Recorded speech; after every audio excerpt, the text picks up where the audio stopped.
Hello दोस्तों, कहानी पसंद आने पर लाइक जरूर करें। आज की कहानी है बुरी संगत का असर। एक पुराने समय की बात है। एक नगर में एक बहुत ही कारीगर मूर्तिकार की दुकान थी। उस मूर्तिकार को मूर्ति बनाने में महारत हासिल थी। वो हंसते हंसते अद्भुत मूर्ति बना देता था। उस मूर्तिकार से अच्छी और सुंदर मूर्ति पूरे नगर में और कोई नहीं बना सकता था। उस मूर्तिकार का एक 13 साल का बेटा था राजू। उसे पढ़ाई में मन नहीं लगता था और वो स्कूल जाने के बहाने आवारा लड़कों के साथ घूमा करता और सारा दिन मटर गश्ती करता रहता। और एक दिन अपनी माँ के कहने पर राजू पढ़ाई छोड़कर अपने पिता की मूर्तियों की दुकान पर काम पर लग गया। पिता का काम में हाथ बढ़ाने वो लड़का रोज छीनी हथौड़ी से मूर्ति बनाता और जब मूर्ति बन जाती तब वो खुश होते हुए जाकर अपने पिताजी को दिखाता। उसका पिता मूर्ति को हाथ में लेता और बारीक नजर से देखता और कहता, बेटा तुमने जो मूर्ति बनाई है उस मूर्ति की नाक टेढ़ी है। लड़का भी बारीकी से देखकर अपनी भूल कबूल करता और कहता, अब से मैं ध्यान में रखूंगा। और वो लड़का हताश होकर दूसरे दिन वो फिर से छेनी हथौड़ी लेके मूर्ति बनाने में जुट जाता। और जब मूर्ति बन जाती तो वो फिर से खुशी खुशी अपने पिताजी को मूर्ति दिखाता और पिता बारीकी से मूर्ति को देखता है और कहता है, बेटा तुमने जो मूर्ति बनाई है उसकी एक आंख छोटी है और दूसरी आंख बड़ी है। और लड़का फिर अपनी भूल मानता और लड़का हताश होकर फिर से छेनी हथौड़ी लेके मूर्ति बनाने में जुट जाता। लड़का बड़ा होता गया और धीरे धीरे मूर्ति बनाने का कारीगर बनता गया। लेकिन वो जब अपने पिता को मूर्ति दिखाता तो पिता कोई न कोई भूल निकाल कर ही देता। लेकिन वो लड़का अपने पिता का कभी भी बुरा नहीं मानता। लड़का बड़ा होता गया और जबरदस्त कारीगर बनता गया। वो धीरे धीरे इस इलाके में प्रख्यात मूर्तिकार कहलाने लगा। उसने 2 दुकानें और खरीद ली और जैसे जैसे समय बीतता गया वो लड़का भी धीरे धीरे पूरे नगर में सबसे प्रख्यात मूर्तिकार बन गया। लड़के ने पूरे शहर में 5 दुकानें खरीद ली और उसका पिता अब धीरे धीरे बूढ़ा होता गया। लड़के ने पिता को काम करने से मना किया पर पिता फिर भी लाठी के सहारे दुकान पर आता और लड़का भी पिता का बड़ा आदर सम्मान करता। और लड़का जब भी मूर्ति बनाता तो सबसे पहले अपने पिता को मूर्ति दिखाता और पिता भी बारीकी से मूर्ति को देखकर कोई न कोई भूल निकाल कर ही देते। ऐसे ही समय बीतता गया। एक दिन अचानक राजू का एक कुटिल स्वभाव का आवारा दोस्त राजू को मिलने दुकान पर आया और राजू से बोला, राजू तुम तो बड़े आदमी बन गए हो। अब तो तुम हम जैसे छोटे लोगों को देखोगे भी नहीं। हम जो ठहरे गरीब गंवार और तुम जो ठहरे अमीर सेठ जी। राजू गणेश की मूर्ति बनाते बनाते बोला, ऐसा नहीं है, मुझे मेरे काम से फुर्सत नहीं मिलती। तो दोस्त बोला, तो तुम्हारे कहने का मतलब है हम निठल्ले और बेकार है।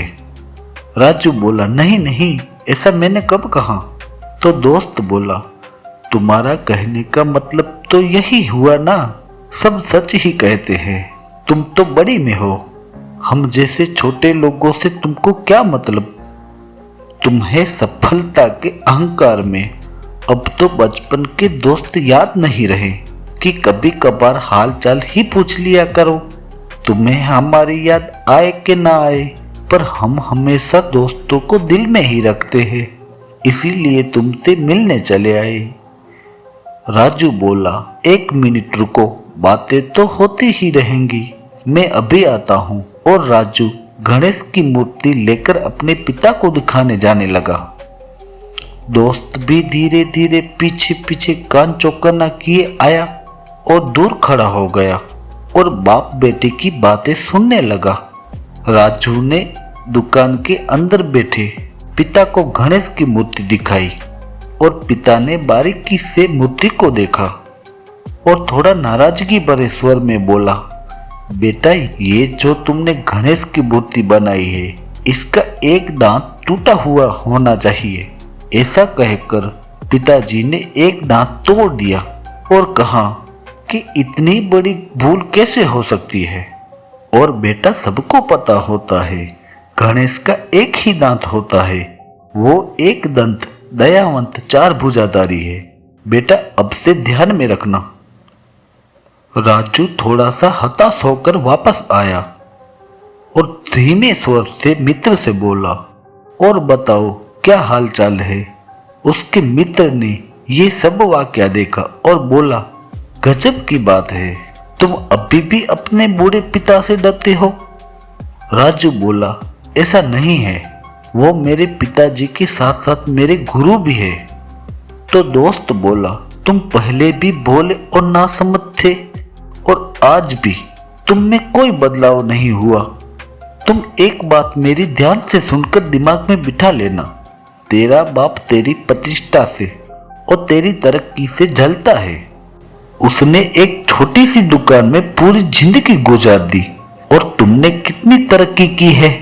आज पूरे नगर में तुम्हारी 5 दुकानें हैं। तुम मूर्ति सबसे बढ़िया बनाते हो, इसलिए तो सबको तुम्हारी मूर्तियां अच्छी लगती है, इसलिए तो तुम इस मुकाम पर हो। तुम्हारे बाप के सिवा तुम्हारी मूर्तियां सबको खूबसूरत लगती है। तुम चाहे जैसी भी मूर्ति बना के तुम्हारे बाप को दिखाना, वो उसमें गलती निकाल ही लेगा। उसके मुंह से तुम्हारी बनाई मूर्ति की तारीफ का तब भी नहीं निकलेगा। मतलब वो कभी तुम्हारी बनाई मूर्ति की तारीफ नहीं करेगा। कोशिश करके देख लेना, क्योंकि तुम तुम्हारे बाप से ज्यादा कारीगर हो और तुमने प्रतिष्ठा भी पाई और तुमने बहुत तरक्की की है। तुम्हारे बाप से ये देखा नहीं जाता और तुम मेरे दोस्त हो इसलिए कह रहा हूं। बाकी तुम समझदार हो और समझदार को इशारा ही काफी है। इतना कहकर वो बोला, तो मैं चलता हूं, और वो चला गया। राजू को पूरी रात नींद न आई। उसके दिमाग में दोस्त की बात घर कर गई। उसने सोचा एक ऐसी मूर्ति बनाऊंगा कि मेरे पिता भी मेरी भूल ना निकाल सके और मेरी तारीफ कर दे। दूसरे दिन उसने छेनी हथौड़ी लिया और भगवान गौतम बुद्ध की मूर्ति बनाने में जुट गया। 2 दिन की मेहनत के बाद मूर्ति को बना लिया। उसने अपने नजरिए से देखा और मनोमन सोचा, ये बुद्ध की मूर्ति एकदम परफेक्ट है। अब इसमें मेरे पिता ने कोई गलती निकाली तो मैं समझूंगा मेरा पिता मेरा सबसे बड़ा दुश्मन है। और उसने सबसे पहले अपने पिता को मूर्ति दिखाया और पिता बारीकी से मूर्ति को देखकर कहता है, बेटा ये जो तुमने बुद्ध की मूर्ति बनाई है, इसके कान साधारण आकार के और छोटे हैं। बुद्ध के कान के निचले हिस्से बड़े होने चाहिए, क्योंकि गौतम बुद्ध राजकुमार सिद्धार्थ थे। जब वे आभूषण पहनते थे, खासकर भारी सोने के कुंडल, उस आभूषण के भार से उनके कान लंबे खिंच गए थे। संन्यास लेने के बाद उन्होंने वे गहने त्याग दिए, लेकिन कान लंबे ही रह गए। इसका अर्थ यह है कि उन्होंने सांसारिक वैभव और विलासिता छोड़ दी थी। यानी बुद्ध के लंबे कान केवल शारीरिक विशेषता नहीं, बल्कि त्याग, करुणा और ज्ञान का प्रतीक है। अब की बार बुद्ध की मूर्ति बनाने में ये खास ध्यान में रखना। पिता के मुंह से ये सुनकर राजू ने गुस्से में मूर्ति दीवार पर दे मारी और गुस्से से वहां से चला गया। उसके पिता को आज उसका व्यवहार बहुत ही अजीब लगा। वो समझ गया कुछ तो हुआ है। पिता गहरी सोच में पड़ गया। राजू आधी रात को सोच के ये निर्णय लेता है कि मेरा बाप ही मेरा दुश्मन है। अब की बार मेरी बनाई मूर्ति में से गलती निकाली तो मैं जान से मार दूंगा। और उसने एक बार फिर मूर्ति बनाई और अपने पिता को दिखाने जाता है। एक हाथ में मूर्ति और दूसरे हाथ में एक लंबा सा चाकू, एक बड़ा सा चाकू अपनी पीठ पीछे छुपाए अपने पिता को मूर्ति दिखाता है और कहता है, पिताजी ये मूर्ति कैसी बनी है। बूढ़ा पिता लड़के के दूसरे हाथ में चाकू देख लेता है और मूर्ति को बिना देखे ही हंसते हुए कहता है, इससे सुंदर मूर्ति दुनिया में हो ही नहीं सकती। इस वाली मूर्ति में कोई भी भूल नहीं है। इस वाली मूर्ति में कोई भी भूल नहीं कि मैं तुम्हें बता सकूं। तुम तो सच में मूर्ति के महान कारीगर हो। लड़का खुश हो गया और उसका पिता बोला, बेटे यहाँ से तुम्हारी कारीगरी खत्म होती है। इस कहानी की शिक्षा, राजू के दोस्त ने राजू के मन में उसके पिता के विषय में ऐसा जहर घोल दिया कि राजू अपने पिता को मारने पे उतर आया। इसीलिए बुरी संगत से बचना और चापलूस व्यक्ति की पहचान करना आवश्यक है। यदि कोई व्यक्ति बिना वजह आपकी तारीफ पे तारीफ करे तो आप समझ जाना और अपने दिमाग का उपयोग करना, क्योंकि सच्चा गुरु वही होता है जो हमारी कमियों को बताकर हमें श्रेष्ठ बनाता है, ना कि चापलूसी करता है। और हमें कभी भी अहंकार या बुरे संग की वजह से गुरु या पिता की सीख पर संदेह नहीं करना चाहिए। धन्यवाद दोस्तों।